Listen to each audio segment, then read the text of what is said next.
In this past year, the Jewish family lost many precious souls, some of them household names, many less well known, yet each of them made special contributions of their own and touched the lives of many of us. And so as we close the year together, we pay tribute in a moment of sacred memory.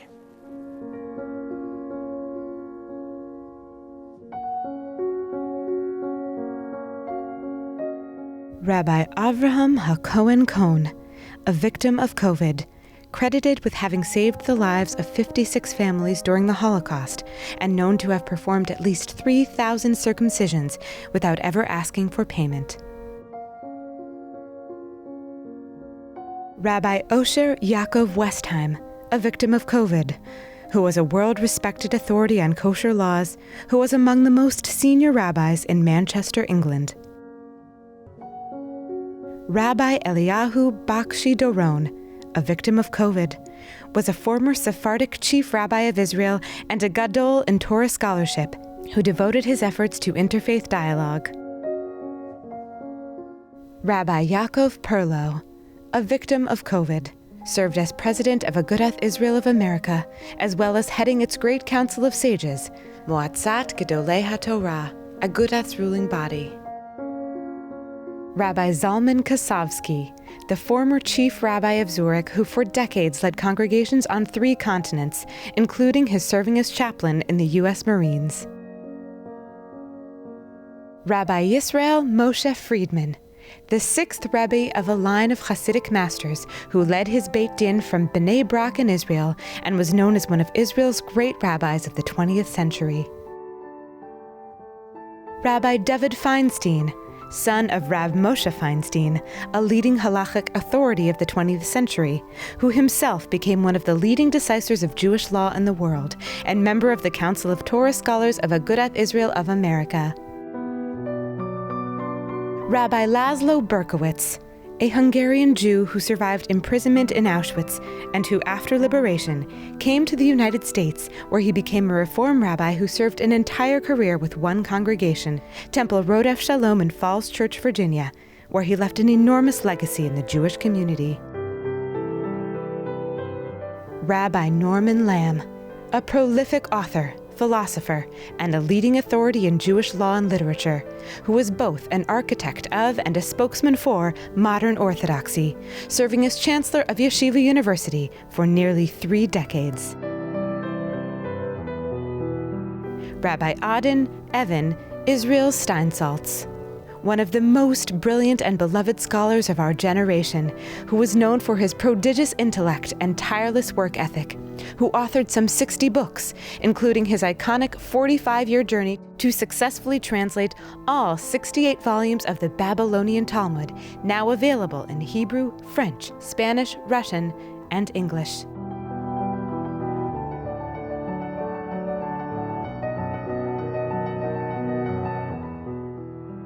Ari Even, the first Israeli to die from the coronavirus, who was a survivor from Hungary, who became an Israeli diplomat. Felicia Freedman, a victim of COVID, who at 13 years old was sent to the Plaszow concentration camp where she witnessed the murder of her 6-year-old cousin by the infamous Nazi war criminal Amon Goth. Benjamin Levin, a victim of COVID, who was the last surviving member of the legendary Avengers partisan group fighting the Nazis in Lithuania, and who, after the war, was one of the surviving passengers of the Altalena, the Irgun ship that was sunk by the Haganah. Frida Wattenberg, a victim of COVID, was raised in Paris and joined the French Resistance, who forged papers for Jews escaping to southern France. Renzo Gattegna, a victim of COVID, who survived the Holocaust with his family by moving from one hiding place to the next in Rome's suburbs, and who went on to help rebuild the Jewish community in Italy and lead the Union of Italian Jewish Communities for 10 years. Lucille Eichengreen, who survived the Lodz Ghetto, Auschwitz, and Bergen-Belsen, to one day lecture on the Holocaust at universities, libraries, and schools. Herman Kahan, born to a Hasidic family in Siget, Romania, where he was childhood friends with Elie Wiesel, who was deported to Auschwitz and then Mauthausen, and who, after the war, was active in the Jewish community of Norway, where he was honored for promoting tolerance and understanding. Ruth B. Mandel, who fled Nazi Germany with her parents on the doomed ship the St. Louis to make it safely to England, and then America, where for 2 decades she was director of the Center for American Women in Politics and director of the Eagleton Institute at Rutgers University. Gabor Hirsch, who became a prominent activist for Holocaust commemoration in Switzerland, founding a Swiss association for survivors. Betty Goudsmit Oudkirk, the last living member of the small team of rescuers who smuggled several hundred Jewish children to safety from a Protestant seminary in Amsterdam. Henry Wormuth, a Holocaust writer and educator who survived several death camps and who joined in the 1942 plot to kill Hitler by derailing a train he was riding on, an act for which he received a medal by the city of Frankfurt. Hermann Hirschberger, who came to the UK on the Kinder transport and later successfully argued that Kinder refugees should benefit from a British state pension.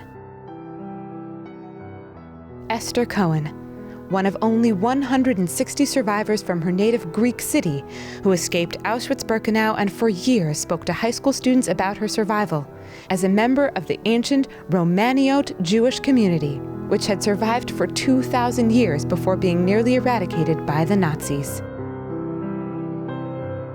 Paul Sobel, one of the last Belgian survivors, who hid with his family for 4 years in Nazi-occupied Brussels before being sent to Auschwitz, and who escaped from freight wagons bound for Dachau to become known as the Memory Keeper for his activities at schools and Holocaust commemoration events. Mikhail Shvanetsky, born in Odessa, where his family were evacuated to Russia before the advancing Nazi army murdered many of his relatives and childhood friends, and who after the war became a prominent award-winning Russian author, satirist, and stand-up comic, often mocking contradictions in the communist system. Justin Sonder, one of the last remaining Auschwitz survivors who survived 17 selections for the gas chambers and 2 death marches, to return to his hometown in Germany, where he became a police officer and rose to the rank of Commissioner for Serious Crimes, ultimately testifying in the trial of an SS guard. Richard Shifter, a Holocaust survivor who became the American representative to the UN Commission on Human Rights and deputy representative to the UN Security Council, and who served as Assistant Secretary of State for Human Rights and Humanitarian Affairs for Presidents Ronald Reagan and George H.W. Bush. Moshe Avital, who at age 14 was deported to Auschwitz and subsequently imprisoned in 6 concentration camps before being liberated from Buchenwald, who then ran the British blockade to arrive in Palestine, where he joined the Haganah, fighting in the War of Independence, and later came to the United States, where he studied at Yeshiva University and, speaking 6 languages, served as a translator for ABC during the historic visit of Anwar Sadat to Israel. The author of 15 books, Moshe Avital was a dear friend of JBS, where he was seen often.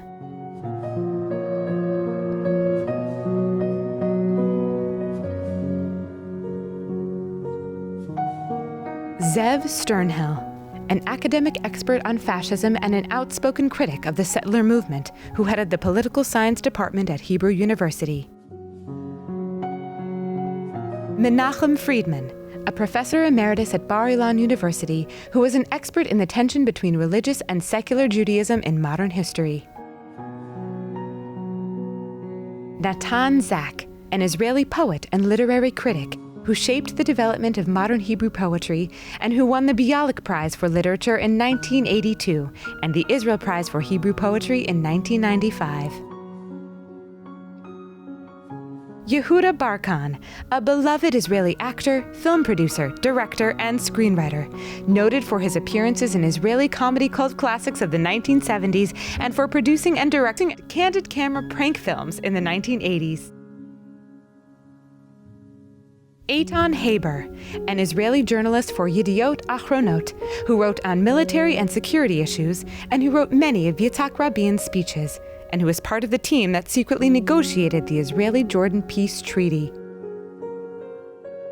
Michael Strauss, who helped develop the city of Acre, was the founder and chairman of the Strauss Group, the second largest food conglomerate in Israel, for which he received the Prime Minister's Lifetime Achievement and Economic Award. Emily Landau, who was director of the Arms Control Program at the Institute for National Security Studies think tank and was a top expert on Iran and North Korea's nuclear weapons program. Ruth Gavison, a legal scholar and civil rights activist who worked to keep Israel both a Jewish and a democratic state, and who was awarded the Israel Prize in 2011.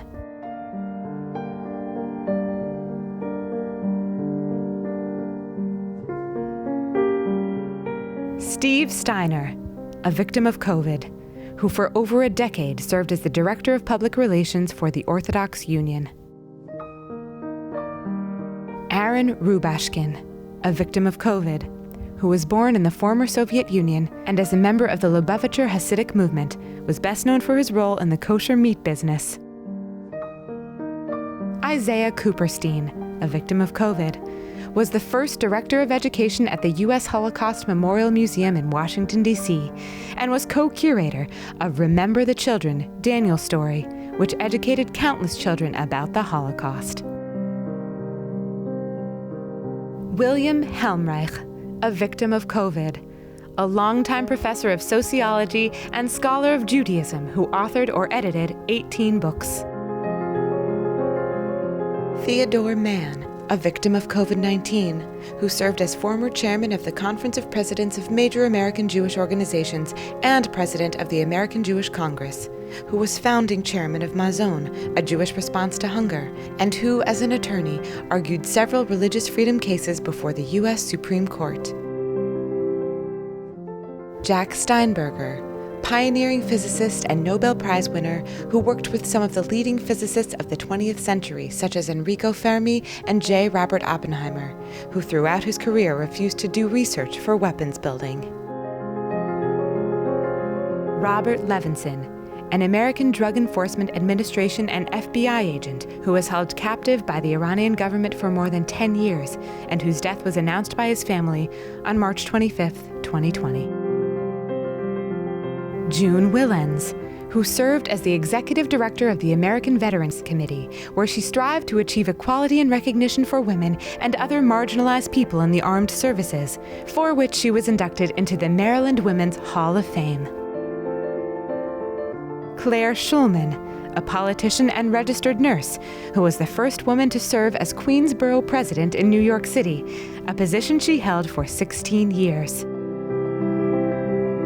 Linda Scher, founder of the first political action committee run by Jewish women known as the Jack PAC, Joint Action Committee for Political Affairs, focusing on a range of issues including the State of Israel. Bernard Cohen, a volunteer lawyer with the ACLU who made history when he successfully argued before the Supreme Court to overturn laws banning interracial marriage. Robert Lappin, a successful businessman whose foundation donated more than $30 million to the Jewish community of Boston and who sponsored thousands of teen visits to Israel to strengthen Jewish identity. Ilya Salida, the president and CEO of the Genesis Philanthropy Group, which funds Jewish identity building efforts for Russian-speaking Jews around the world. James Wolfenson, president of the World Bank and a philanthropist who turned around the fortunes of both Carnegie Hall and the Kennedy Center, and who was a major supporter of a broad array of Jewish causes, from Orthodox environmental advocacy to Reconstructionist gender studies. Joseph Safra, Born in Beirut, his family moved to Brazil, and he went on to become the head of Banco Safra, the 6th largest private bank in Brazil, and became Brazil's wealthiest person and a major philanthropist for Jewish causes in Brazil and worldwide. Arnold Spielberg, an electrical engineer who created a system which enabled the USC Shoah Foundation Institute to catalog hours of interviews of Holocaust survivors, and whose experiences in World War II inspired his son, Steven Spielberg, to direct Saving Private Ryan.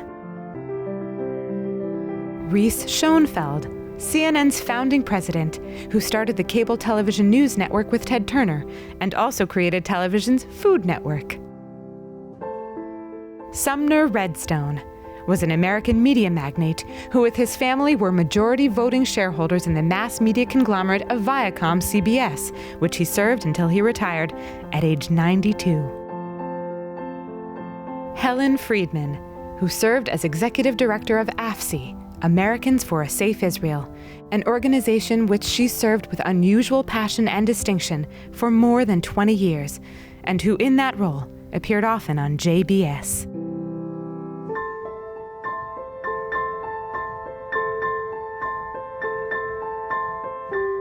Maurice Berger, a victim of COVID, was curator, writer, and an art historian who worked for more than 25 years with the Jewish Museum in New York City, and was also known for his work on race relations and American and Jewish culture. Seymour Topping, a foreign correspondent at the New York Times for 34 years, who covered wars in China, Korea, Vietnam, Laos, Cambodia, and the Cold War in Europe, as well as teaching at the Columbia University Graduate School of Journalism. Phil Blazer, a pioneer in Jewish radio and television, who for the past 50 years was a creative pro-Israel activist and who as president of Blazer Communications produced the Jewish Life television network. Milton Glaser, the iconic graphic artist who was largely influenced by his Jewish background as he challenged almost every orthodoxy of modern design and was responsible for the well-known design of the I Love New York logo, which he created for a New York City tourism campaign. Leon Fleischer, world-famous classical pianist, conductor, and teacher, once referred to as one of the most refined and transcendent musicians the United States ever produced, a Kennedy Center honoree who, after losing his right hand to a neurological disorder, focuses most successfully on compositions for the left hand. Peter Serkin, a Grammy Award-winning American classical pianist who was the son of pianist Rudolf Serkin and who performed around the world with leading orchestras and conductors and was on the faculty of Bard College. Peter Allen Greenbaum, known professionally as Peter Green, an English blues and rock and roll singer, songwriter, and guitarist, and founder of popular British-American rock band of the 60s and 70s, Fleetwood Mac, a member of the Rock and Roll Hall of Fame. Helen Reddy, a convert to Judaism who won a Grammy Award for her hit song, I Am Woman, Hear Me Roar, which became the feminist anthem in the early 70s. A.E. Hotchner, an American novelist, editor, playwright, and biographer who wrote many television screenplays as well as a biography of his friend Ernest Hemingway, and who co-founded with actor Paul Newman the charity food company Newman's Own. Bruce J. Freedman, novelist, screenwriter, playwright, and actor, noted for writing in both literature and pop culture, and was a trailblazer in the style of modern American black humor. Saul Turteltaub, a comedy writer and producer who was part of the writing team for That Was the Week That Was, The Carol Burnett Show, That Girl, and Sanford and Son.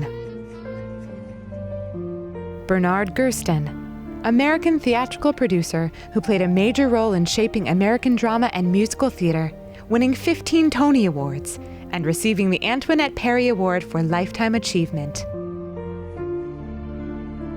Larry Kramer, an American playwright, author, film producer, public health advocate and LGBT rights activist who co-founded the Gay Men's Health Crisis, the largest private organization assisting people with AIDS, and whose autobiographical play, The Normal Heart, won a 2011 Tony Award for Best Revival of a Play. James Lipton, who for 23 years was executive producer, writer, and Emmy-winning host of Inside the Actors Studio on the Bravo channel, and who became Dean Emeritus of the Actors Studio Drama School at Pace University and the recipient of a Lifetime Achievement Award from the Daytime Emmys. Fred Silverman, a major force in television who was the only industry executive to handle the creative end of the businesses at ABC, CBS, and NBC, and who was responsible for some of the most successful TV programs on all three networks, including The Waltons, Rich Man, Poor Man, Roots, and Shogun. Buck Henry, actor, screenwriter, and director, whose movie credits include The Graduate, and who created Get Smart with Mel Brooks, and was a guest on such popular shows as Murphy Brown, Hot in Cleveland, Will and Grace, and 30 Rock. Stuart Whitman, film and TV star who appeared in such films as The Longest Day, Those Magnificent Men in Their Flying Machines, The Day the Earth Stood Still, and 10 North Frederick. Roger Kahn, one of America's premier sports writers, who's best known for his classic book about his beloved Brooklyn Dodgers, The Boys of Summer, which has become a classic, and who also wrote What It Means to Be a Jew in America. David Stern, who served as commissioner of the NBA for 3 decades and brought the league from financial distress into the modern global NBA it is today, for which he was inducted into the Naismith Basketball Hall of Fame and the International Jewish Sports Hall of Fame. Barry Farber, author, commentator, wordsmith in 25 languages, and one of the all-time greats of talk radio, heard on major talk stations of the 60s, 70s, and 80s, including WOR and WMCA, where JBS's own Mark S. Golub was privileged to know him and learn from. Jerry Stiller, who together with his wife Ann Mira, who died in 2015, was one half of a much sought-after comedy duo on television and nightclubs, and who played George Costanza's father Frank on Seinfeld, as well as appearing in his son Ben Stiller's film Zoolander. It's my bread. They didn't eat it. Why should I leave it there? Carl Reiner, a comedy legend who entertained the world for decades as performer, writer, and director, beginning with Sid Caesar's Show of Shows and his own successful sitcom, The Dick Van Dyke Show, who was most well known for his role as interviewer in a series of albums recorded with his dear friend Mel Brooks, the 2,000-year-old man. Kirk Douglas, born Isser Danielovich, one of the last remaining stars of the golden age of Hollywood, who played a much-loved leading man in 87 films, best known for Spartacus and for the role of Mickey Marcus in Cast a Giant Shadow, recipient of both a Lifetime Oscar and the Presidential Medal of Freedom, who embraced Judaism later in life, celebrating a second bar mitzvah with his family, including son Michael Douglas, at the age of 82. The life of Kirk Douglas was 103 years. And we conclude our 2020 In Memoriam with Ruth Bader Ginsburg, a Supreme Court justice who fought fiercely for women's rights, gender equality, and for marginalized people, becoming an iconic figure to a generation of young feminists who gave her the nickname, the Notorious RBG. And Rabbi Lord Jonathan Sacks, beloved and respected by Jews of all movements and of all lands, who served as the chief Orthodox rabbi of the United Kingdom for 22 years and became one of the most important and eloquent voices defending religion and Judaism in the modern world, as well as pressing the most controversial of social and political issues, and whose extensive writings and frequent media appearances, many of which were on JBS, gave him a global following among both Jews and non-Jews, prompting Queen Elizabeth to knight him and make him a life peer in the House of Lords. Zecher Tzadik Livracha, may the memory of each of them be forever a blessing.